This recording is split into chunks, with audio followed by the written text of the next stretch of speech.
네, 반갑습니다. 쉬운 코드입니다. 오늘 아주 재밌는 자바 코드를 하나 가지고 와봐가지고 이거를 가지고 얘기해보면 재밌을 것 같아서 영상을 준비했습니다. 자, 지금 여기 코드 보이시죠? 아주 간단한 코드인데 이 코드를 실행을 하게 되면 yes가 출력이 될지 아니면 no가 출력이 될지 한번 맞춰 보시기 바랍니다. 한 5초 정도 드려볼게요. 네, 5초 정도 지난 것 같고요. 그러면 일단 한번 실행부터 해볼게요. 실행부터 해보면 어떤 결과가 나올까요? 실행을 해보면 네, 보시면 여기에 no가 출력이 됐습니다.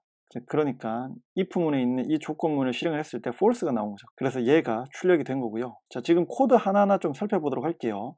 지금 보시면 여기 128이라는 정수형 타입입니다. 자바에서 이 정수형 타입은 이렇게 숫자로만 되어 있으면 얘는 기본형 타입이죠. 그래서 이 기본형 타입을 이 int의 레퍼 클래스인 integer 타입의 변수 a에 저장을 하고 있는 겁니다. 그러면 지금 실제로는 이 128이 A에 어떻게 저장이 되는 거냐면 사실은 이 코드가 이거랑 똑같습니다. 어떻게 변환이 되냐면 인테저 밸류 오브 128 요거랑 똑같습니다. 요거랑 이제 똑같이 동작을 하는 거거든요. 결국 아까 원래 있었던 이 128을 대입하는 이 코드가 실제로는 자바가 실행을 하게 되면 내부적으로 지금 보시는 요 코드로 변환이 돼서 실행이 되는 겁니다.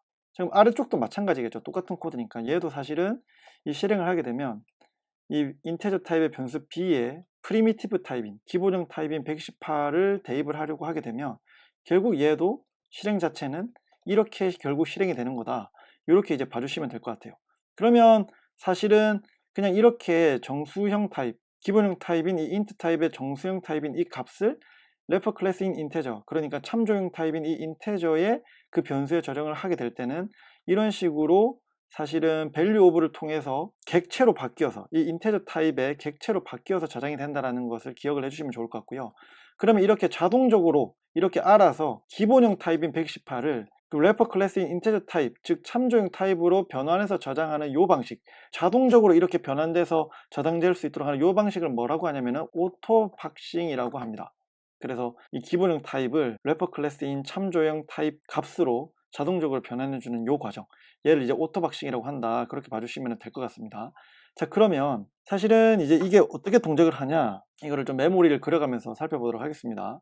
지금 보시면은 여기에 흰 메모리가 일단 있겠죠. 왜냐하면 이제 참조형 타입의 값은 객체니까요. 이 흰 메모리가 있고, 그 다음에 이제 여기 이제 스택 메모리가 있을 겁니다. 스택 메모리가 있으면, 자, 기본적으로 이렇게 지금 스택 메모리, 이 스태틱 메서드에서 실행이 될 때 그 안에서 생성되는 어떤 모든 변수들은 다 이 스택 메모리 상에서 존재한다고 했잖아요. 그래서 이제 A가 여기 있을 거고 또 B가 이렇게 있을 건데 이 각각 A와 B에 어떤 값이 저장이 되냐면 사실은 지금 이 128이라는 기본형 타입의 값이 지금 래퍼 클래스 타입인 인테저 타입의 값으로 바뀌기 때문에 이 인테저 타입은 참조형 타입이잖아요. 그러면 이 참조형 타입의 데이터는 객체이기 때문에 결국 흰 메모리 상에서 이렇게 128이 생성이 됩니다. 그러면 이 A에는 일단 뭐가 저장이 되냐? 지금 요 라인이 실행하는 거거든요. 그러면 이 A에는 뭐가 저장이 되냐면 이 흰 메모리에 생성된 이 인테저 타입의 값, 이 128이라는 이 객체, 이 값을 가지는 이 객체의 흰 메모리 상에서의 주소값, 이 주소값을 여기에다가 저장을 하는 겁니다. 참조형 변수가 주소값을 저장하는 거나 마찬가지라고 우리가 지난 영상에서도 배웠잖아요. 그래서 결국 얘는 이렇게 흰 메모리 상에 있는 이 객체를 가리키게 되는 거죠. 그러면 마찬가지로 이 B도 어떻게 동작을 하냐면 얘도 사실은 128이라는 이 오토박싱을 통해서 이 128이라는 인테저 타입의 객체가 생성이 되는 거고 흰 메모리 상에서 객체가 생성이 되는 거겠죠. 그러면 이 스택 메모리 상에서 이 B라는 참조 변수에는 이 128에 대한 주소, 이 128에 대한 주소가 저장이 되는 겁니다. 그래서 얘가 이렇게 가리킬 수 있게 되는 거죠. 이해가 되시죠? 그러면 결국 이 A에 있는 이 주소값과 B에 있는 이 주소값, 각각이 저장하고 있는 이 128이라는 주소값은 다른 주소값이잖아요. 흰 메모리 상에서.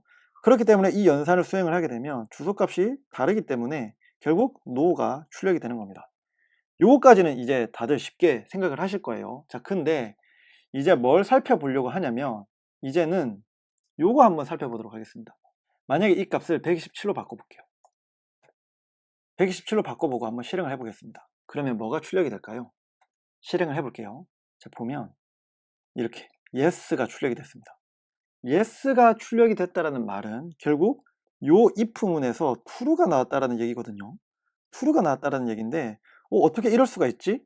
이렇게 생각을 하실 수가 있는데요. 이제 요게 중요한 겁니다. 일단 두 가지식으로 말씀드리면 이 인테저 타입의 값들을 자바가 관리를 할 때 마이너스 128에서 117에 해당하는 값은 캐싱을 해 놓습니다. 그렇기 때문에 지금 사실은 이 127을 이제 호출을 하게 되면 이 코드가 실제로는 어떻게 변환이 되냐면 실행을 할 때 여기 이제 127로 이렇게 이제 변환이 되는 거거든요. 127로 변환이 되고 마찬가지로 이 아래쪽도 실제로 이 코드를 실행을 하게 되면 얘가 실행을 할 때 요렇게 변환이 됩니다. 근데 이 밸류 오버를 이제 수행을 하게 될 때, 이 밸류 오버를 수행을 하게 될 때, 아까 말씀드렸던 것처럼 기억나시죠? 마이너스 128에서 127에 해당하는 이 값 같은 경우에는 캐싱을 해뒀습니다. 그렇기 때문에 지금 여기서 이 두 번째 라인에서 얘를 실행을 하게 될 때, 얘가 앞에서 이미 캐싱된 객체가 하나 있는 거잖아요. 흰 메모리상에서. 그러면은 그 객체를 그대로 여기서 재사용을 해서 여기다가 대입을 하게 됩니다. 그러면 결국 무슨 말이냐? 이제 다시 한번 흰 메모리를 그려보면 여기에 이제 흰 메모리가 있고 다시 이제 이 스택 메모리가 있어요. 스택 메모리가 이렇게 있고 지금 A라는 지역 변수이면서 참조형 변수죠. 이 참조형 변수에 이 127이라는 래퍼 클래스인 이 인테저 타입의 데이터, 즉 이 객체를 흰 메모리에 만들고 이 A라는 스택 메모리에 있는 이 참조 변수는 이 127의 주소를 이렇게 저장을 하고 있을 겁니다. 그래서 얘를 이렇게 가리킬 수 있게 되는 거죠. 자, 그 다음에 두 번째 라인을 이제 실행을 하게 되는데 이게 아까 이제 말씀드렸던 것처럼 실제로 실행을 하게 되면은 요렇게 코드가 바뀌어서 오토박싱을 통해서 코드가 바뀌어서 실행이 된다고 했잖아요.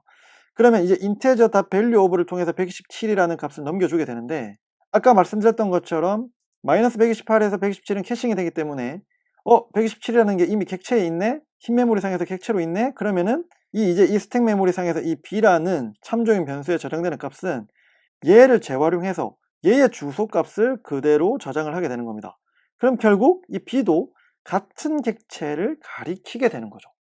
그러면 결국 a와 b의 주소값이 모두 같은 객체에 대한 주소값이니까 그러면 이 연산을 이제 if 문에서 수행을 하게 되면 이 if 문 안에 있는 이 조건에서 테스트를 하게 되면 둘 다 같은 주소값을 가지고 비교를 할 거잖아요. 그러면은 둘 다 주소값이 같으니까 결국 yes가 출력이 되는 겁니다. 이해가 되시죠? 그래서 이게 자바가 가지고 있는 좀 독특한 특이한 어떤 동작 방식이고요. 그래서 이런 것들 잘 기억을 해주시면 그냥 재밌을 것 같아서 한번 가지고 온 겁니다. 그래서 오늘 내용은 이제 오토박싱에 대한 내용, 이 오토박싱에 대한 내용을 잘 기억을 해주시면 좋을 것 같고요. 그 다음에 이 인테저 타입, 이 래퍼 클래스인 이 인테저 타입의 데이터에 대해서 마이너스 128에서 117에 해당하는 값은 캐싱을 해둔다. 이렇게 객체로 캐싱을 해두기 때문에 똑같은 값을 또 만들려고 하면 이미 만들어져 있는 그 객체가 있다면 그 객체를 그대로 사용한다. 요 범위 안에 있는 그 객체는 그대로 사용한다. 그렇게 봐주시면 될 것 같습니다. 네, 오늘 그래서 요거 재밌어가지고 한번 말씀드려보면 좋을 것 같아서 영상으로 찍어봤고요. 다음번에도 이렇게 좀 재밌는 내용들이 있으면 가지고 와서 설명드릴 수 있도록 하겠습니다. 네, 그럼 오늘은 여기까지 할게요. 끝까지 봐주신 모든 분들 정말 최고시고요. 다음번에 또 인사드리도록 하겠습니다. 감사합니다.